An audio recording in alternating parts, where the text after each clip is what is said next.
Premier ministre, dans son exercice de consultation des forces politiques, a souhaité connaître la position du parti politique Horizon. Et je lui indiquais que nous étions dans une attitude défavorable à ce projet de loi, que nous n'y étions pas favorables, opposés pour deux raisons essentiellement. La première, c'est que le scrutin proportionnel a plus de chances de perpétuer ce que nous voyons aujourd'hui, c'est-à-dire une absence de majorité, et que nous considérons que cette absence de majorité rend difficile, voire impossible, une action résolue dont notre pays a pourtant besoin, et que nous ne pouvons pas accepter donc ce régime qui est pour l'essentiel un régime de l'inaction.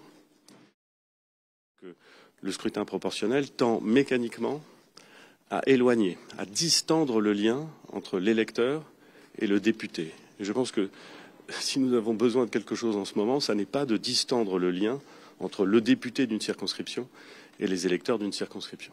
Pour ces deux raisons, donc, nous avons indiqué à François Bayrou que notre position n'était pas favorable. Le débat est parfaitement estimable. La question peut tout à fait être posée. On n'est pas du tout dans le blocage ou dans la confrontation. Mais notre conviction est assez ferme. Notre pays a besoin d'action. Il a besoin de majorité claire. Et pour cela, il a besoin d'un mode de scrutin qui permet, dans toute la mesure du possible, de laisser ces majorités gouverner. Il peut arriver que les scrutins proportionnels définissent des majorités, c'est arrivé en 86. Il peut arriver que des scrutins majoritaires ne permettent pas de définir des majorités, c'est ce qu'on a vu en 2024. Mais en tendance, les scrutins majoritaires permettent plus facilement d'obtenir des majorités et les scrutins proportionnels rendent ça plus difficile. Voilà.